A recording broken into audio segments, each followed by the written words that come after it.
Tell everyone the story. Yeah, I sure. love this story. If you could give one piece of advice.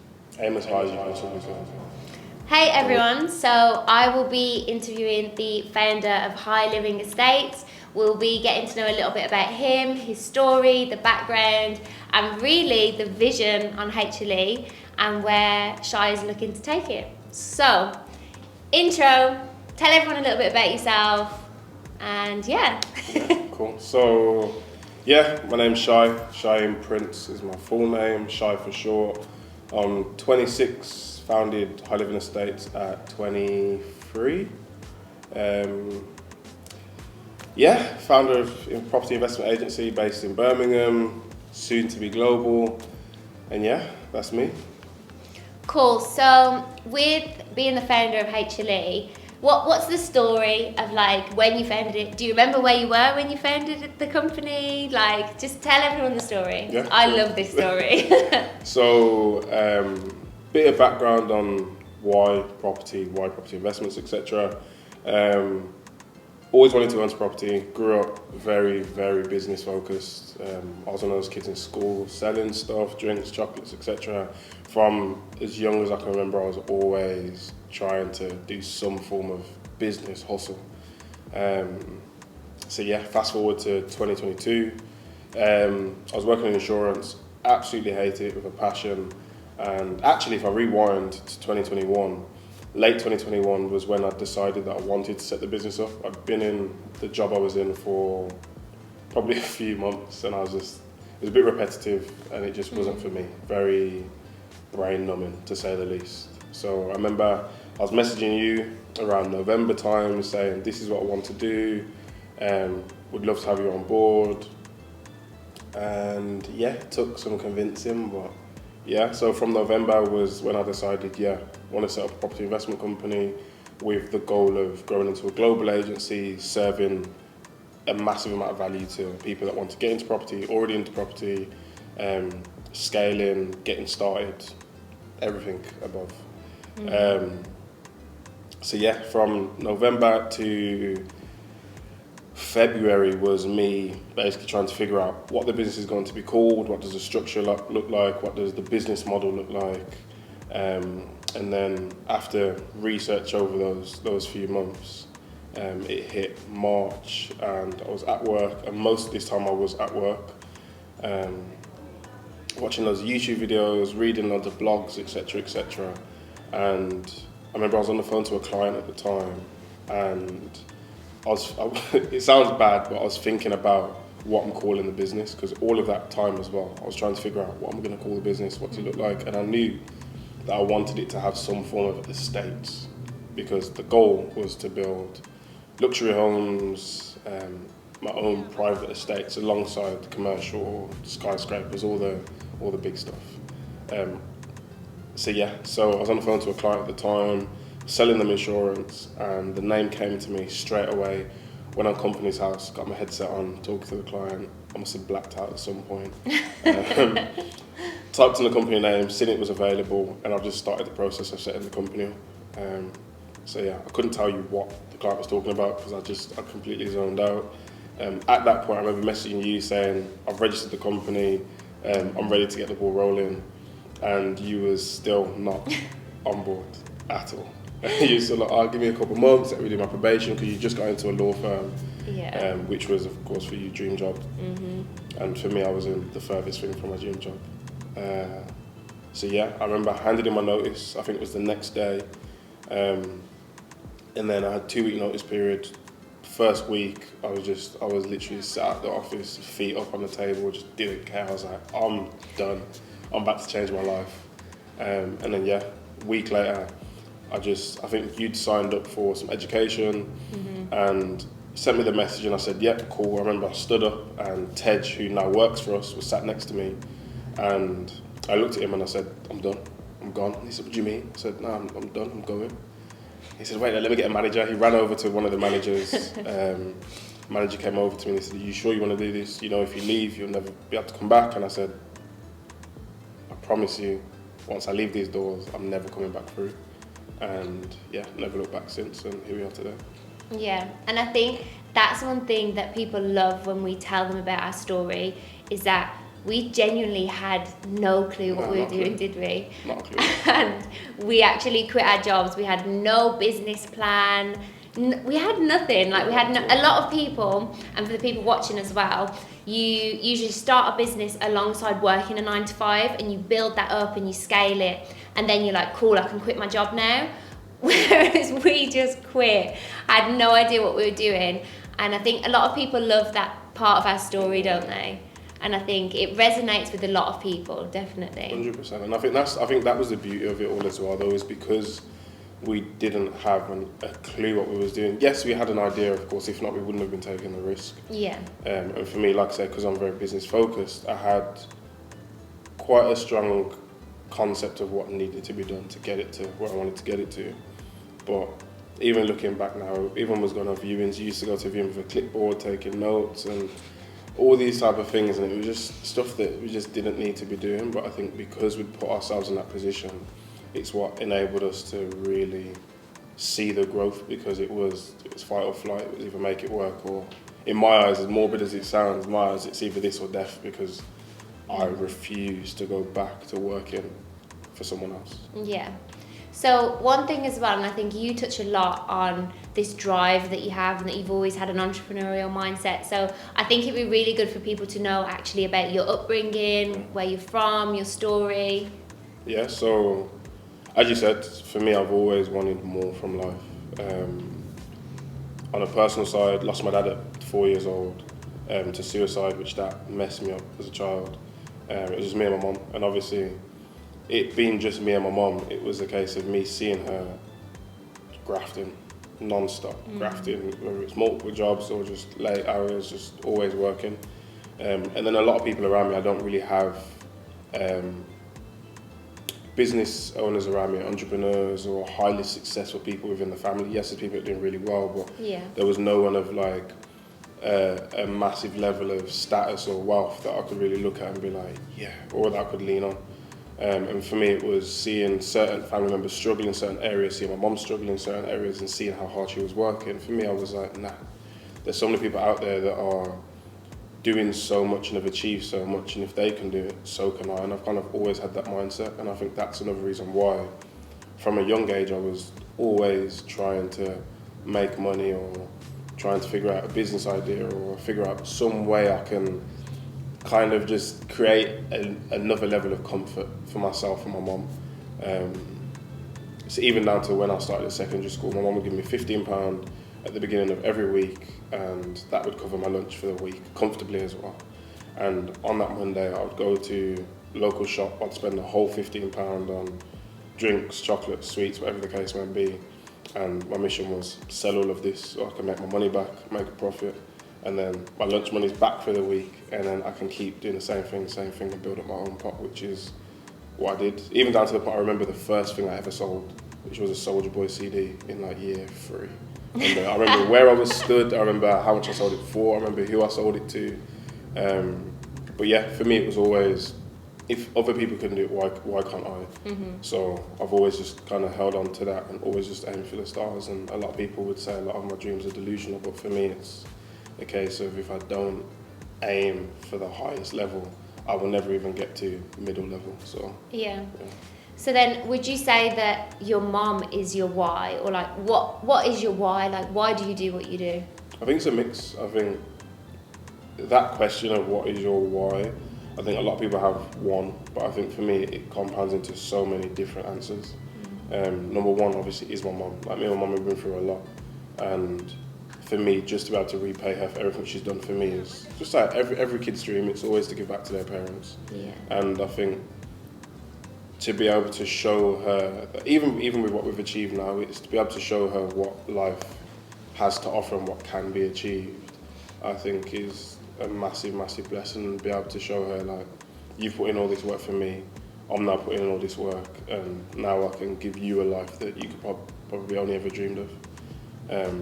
But then there's that, giving back to my mom, putting my mom in a beautiful home, my little brother, putting him in a beautiful home, but then also had a kid at a very young age.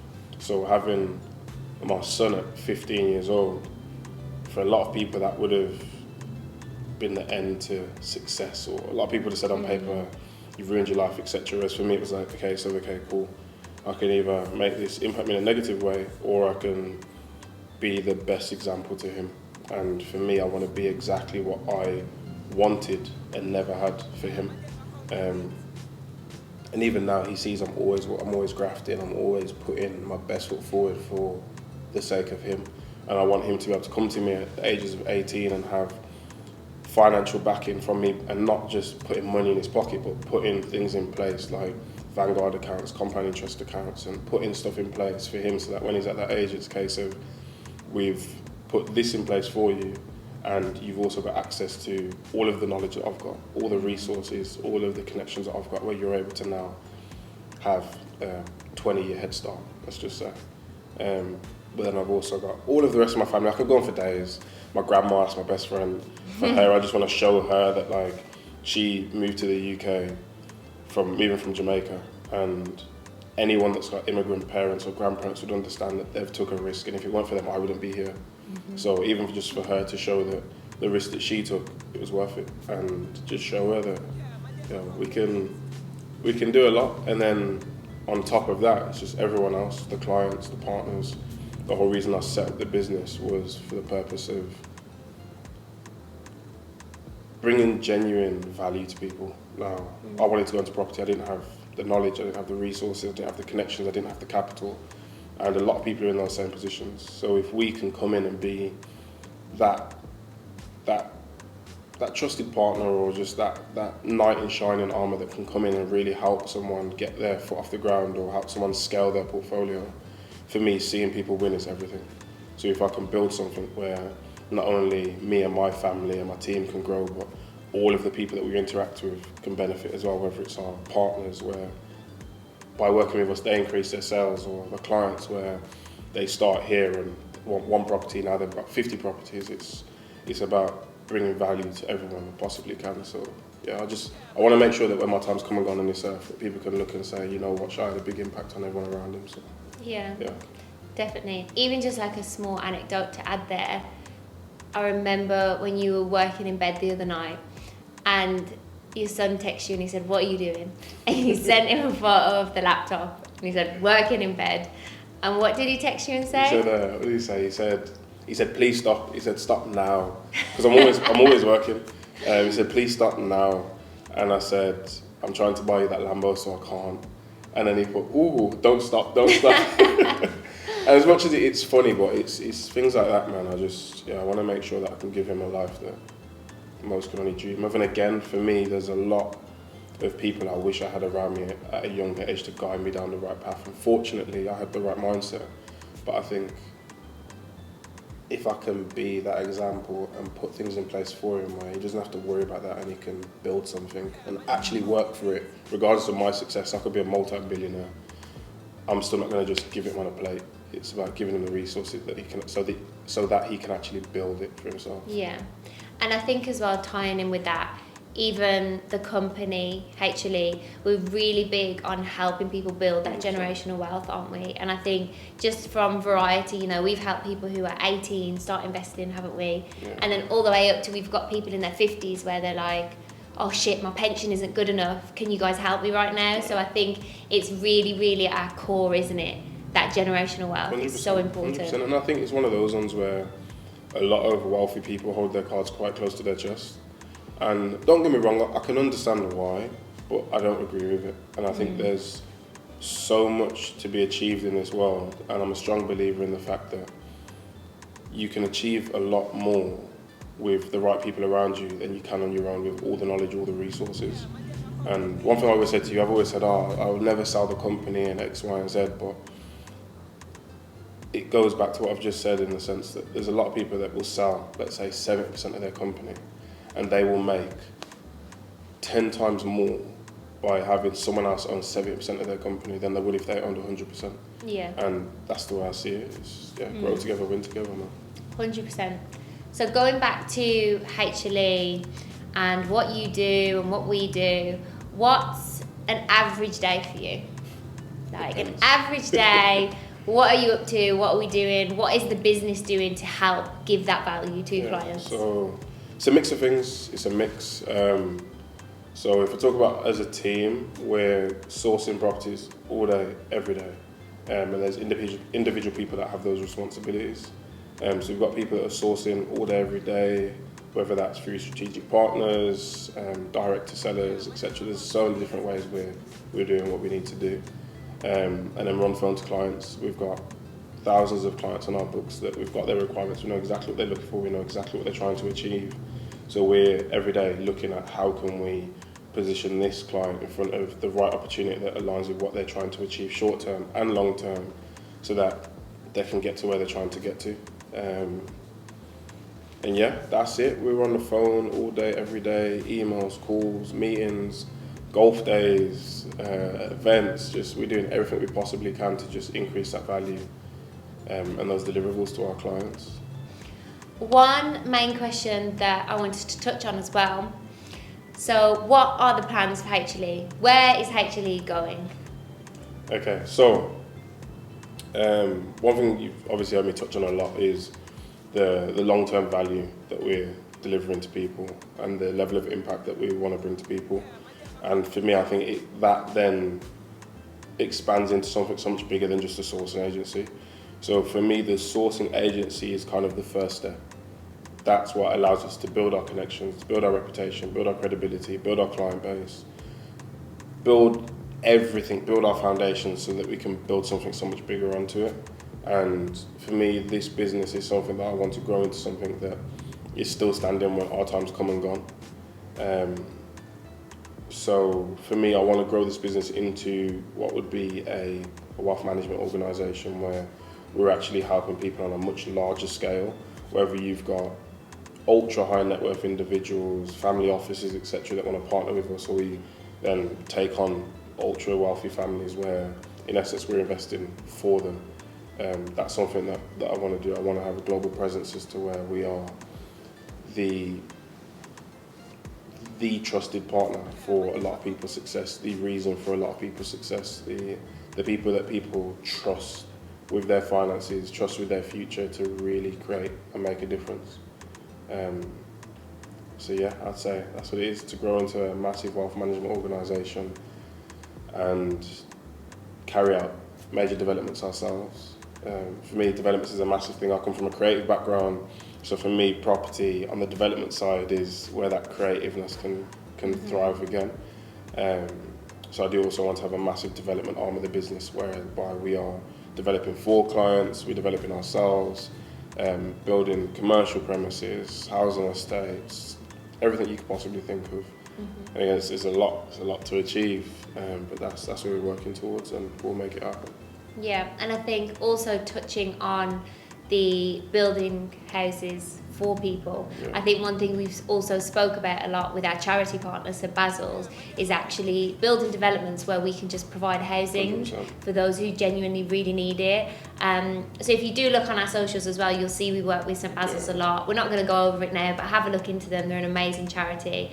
And I think as well it's full circle, isn't it? Giving back, building, 100%. And just continuing to grow. I think that's something that you've heard me say a lot as well, is especially when we partnered with St Basil's, our rep at the time, who's now no longer with St Basil's, but Pauline, she said to us, she was like, most companies don't start working with charities in such early stages. Most of them kind of get to a certain point further on down the line, and then realise, we should start giving back. And for us, we did it in our first year. And a big reason for that with me was, it's all well and good us helping people that are in a position to invest. Like, to be able to invest in property, you're really fortunate.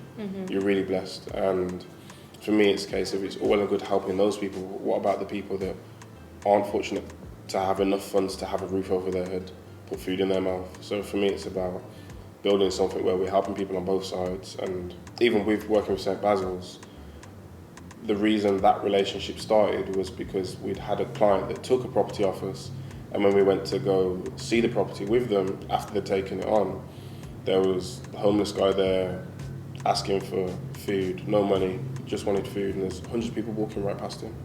It's a case of, how can we be here helping a client that's just invested X amount, thousands of pounds, and there's someone here that's asking for £5 worth of warm food. So yeah, you're talking about sourcing for clients and looking for these opportunities for clients. So what are the opportunities that you're talking about? It varies. It varies. When I started the company, it was all about one-stop shop, and we're very client-driven. So the areas we'll cover is land, residential property, and that means residential property covers such a wide spectrum. So you're looking residential blocks, buy-to-lets, flip opportunities, anything that involves a residential property. So yeah, you've got land, commercial property, residential property, all forms of development opportunities, entry-level stuff like the rents and so on. It is literally a case of whatever a client's looking for, we'll do our absolute best to make it happen. And if we don't have the resources in-house, we'll leverage third parties to make their dreams come to reality. Yeah. And I think as well, looking at all the type of opportunities that we've sourced and the deals that we've closed and whatnot, I think a lot of people have seen, and you know, we've mentioned on social media that we have done 7 figures in sourcing fees. Yeah. And I wanted to ask, do you think that defines success? Not at all. Have we made it now? No, or not at all. And I think it's all about perspective as well.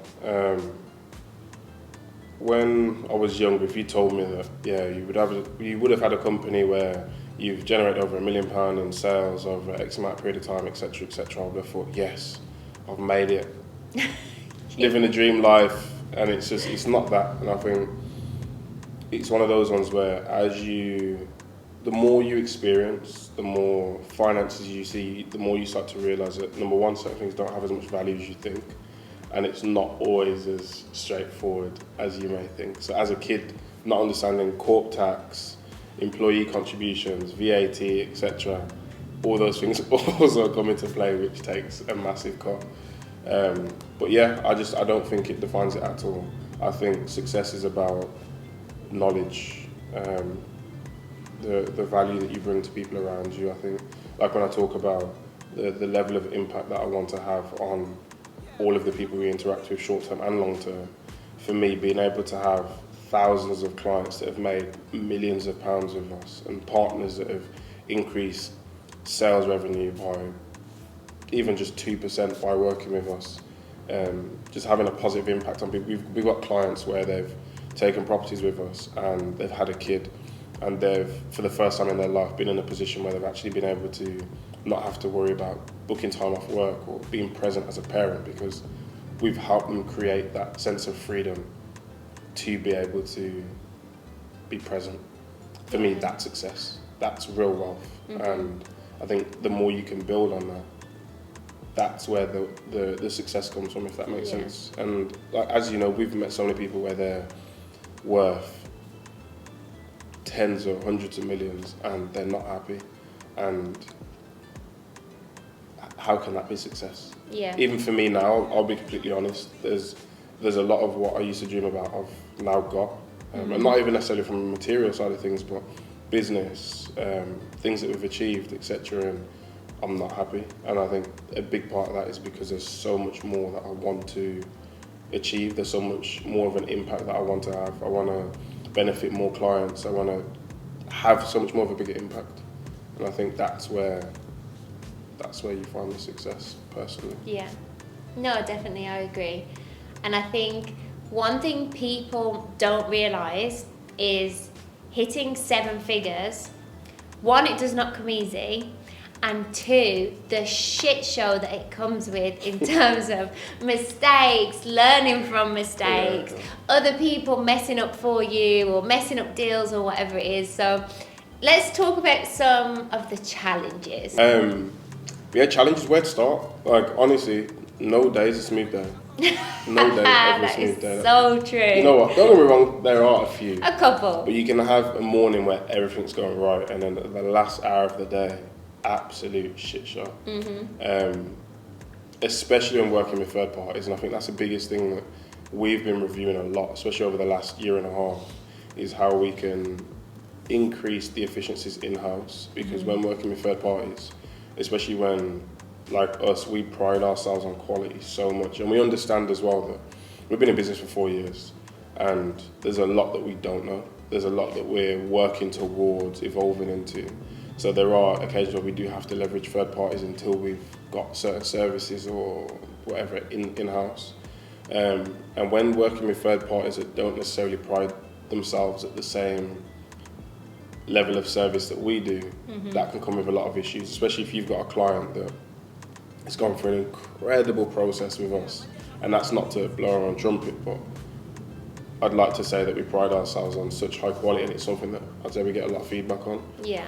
But when they're then passed on to a third party, which we've had great experiences ourselves, and we only like to work with people that we feel like we can genuinely trust, if they haven't had an experience that aligns with that, it comes back to us. And that's something that's very frustrating, because I understand the frustrations, but yeah, that's a challenge. I don't want to get too deep into it, but that's another challenge.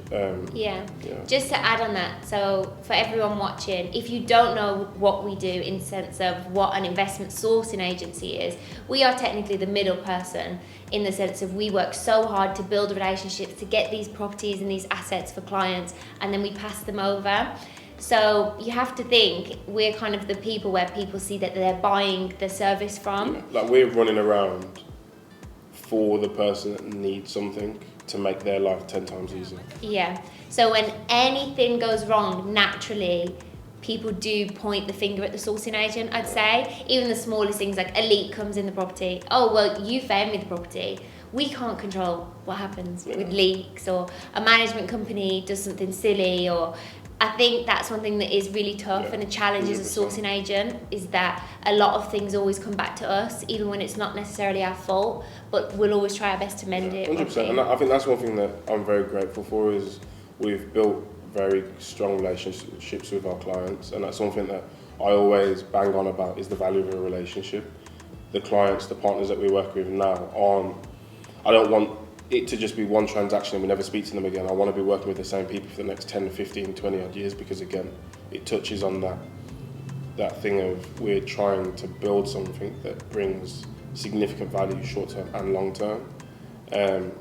So when something does go wrong that's out of our control, it's very frustrating, because it doesn't align with what we've promised to deliver, if that makes sense. Yeah.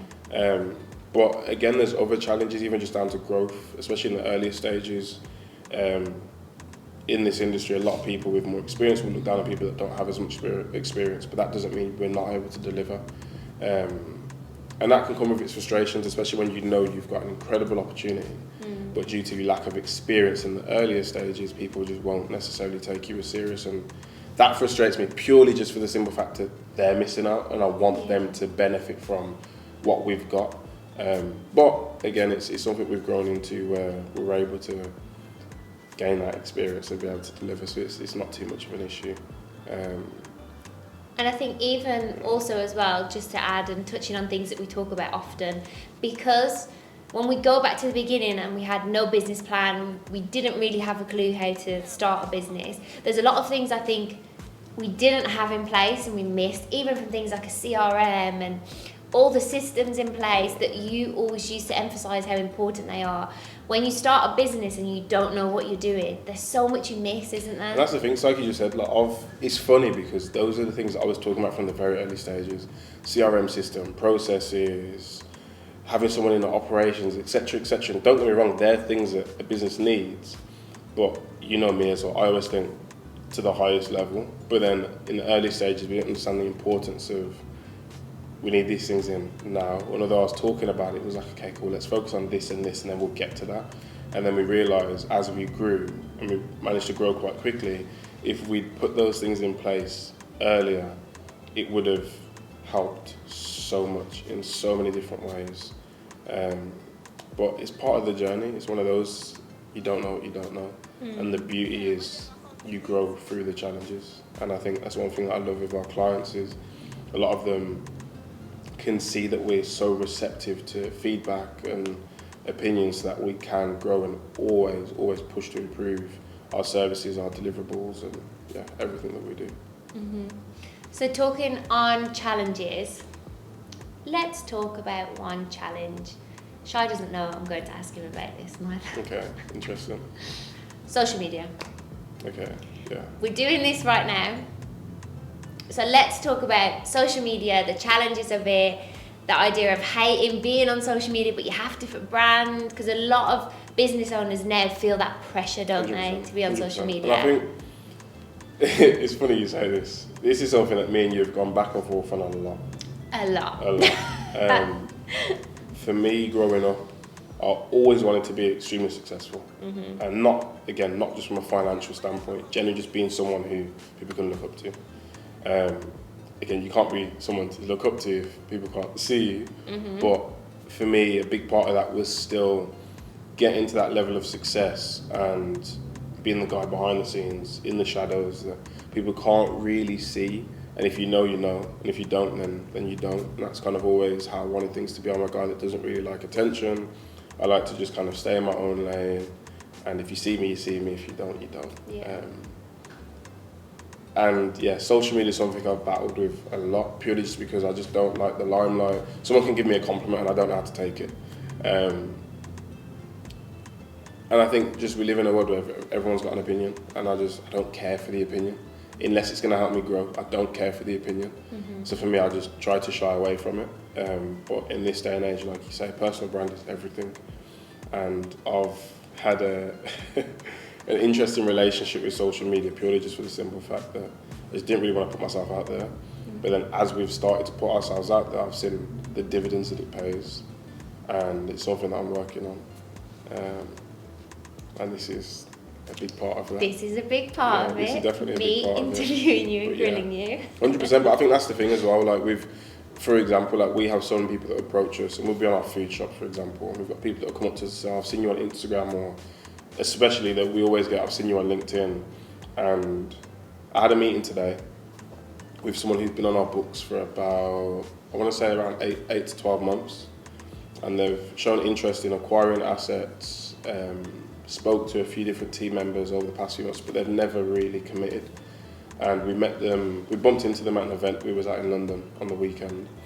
When I spoke to them today, he said that he loves being able to actually meet someone and shake their hand, because he's seen us on social media, he spoke to us, but actually seeing us, having an actual genuine conversation with us, he's now in a position where he feels comfortable to commit to an investment. So I know if I bring him something that aligns, he's more than likely going to proceed, because me and him have not only had a business conversation, we've also had a personal conversation as to where he knows more about me, I know more about him, and we're more comfortable to the point where I'd probably invite him around for dinner and have a nice little evening with him and his family, whatever the case may be. But social media is a big part of that. And one thing that our business coach always says to us is it's a thing called know, like, and trust. People can know who you are, they can like who you are, but do they trust you? And I think that social media presence is the first core part of that, and then it's what we then do after that that builds that trust. Yeah, definitely. And I think talking on the challenges and all the issues and all those type of things that come up, I think one thing that stand out and people say is there's not many sourcing agencies that have kind of scaled to the level that we have. I mean, we're a team of 7, 8 now. So what do you think people do wrong? Why do you think it's so hard for sourcing agencies to get to our level?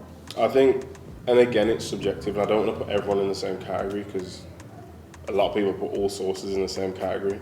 But from what I've personally seen, what we've seen, is I think a lot of people come into this industry just solely focused on financial gain. Yeah. And I think in any business, that's the wrong thing to do, but especially in this industry, it's the wrong thing to do. Don't focus on the finances. For example, our first deal we ever sold was a HMO. Really high standard, like to the point if that deal came up again now, it'd be gone straight away. Yeah. Really high standard, student HMO, just been refurbed. Tenants were already in place as well, from what I remember. Incredible deal. We sold that deal for $2,000. We don't sell any deals for $2,000 now. And there's so many deals back then that we'd sold for ridiculously cheap. We had another deal which was a block of, I want to say 27 units, something along those lines. So a block of 27 rooms. I think we sold that for $3,000. That's insane. But again, for us, we didn't care, because for us it was about getting the experience, building our track record, building a reputation, having a portfolio of we've delivered on this, this, and this to help us move forward so that we can get to the bigger deals, the bigger fees, the bigger relationships, the bigger clients. I think too many people come into this industry wanting quick wins and to make hundreds of £1,000s in their first few months, and it's not how it is. And I always say, as some people may not like it, but if you're coming into this industry solely for financial gain and you're not trying to build longevity, don't do it. And that's just the harsh reality of it. I think if you're trying to come into this to genuinely build something of true value and longevity, 100% put your head down, put the work in, and let's get to it. But I think too many people come into this for the wrong reasons, and don't look at it as a business. They look at it as a cash machine. Yeah. And as we've also come to learn, is the process of building a business is very, very tough. It comes with a lot of ups and downs, and there's a lot of things that need to be in place, and a lot of it you don't realise. If everything's going smoothly, there's a lot of things you won't realise because it's not in front of you. And then when problems come up or you go through tough patches, that's when you realise what is required, and it's not straightforward. Yeah. And I think, yes, I think just a lot of people just need to come into it for the right reasons, put their best foot forward and put people first. Yeah. If you're chasing finances, you will get paid, but deliver first. Yeah. I like that. Okay, cool. Okay, so we've spoke about the journey, what people do wrong, what we've been up to, everything like that.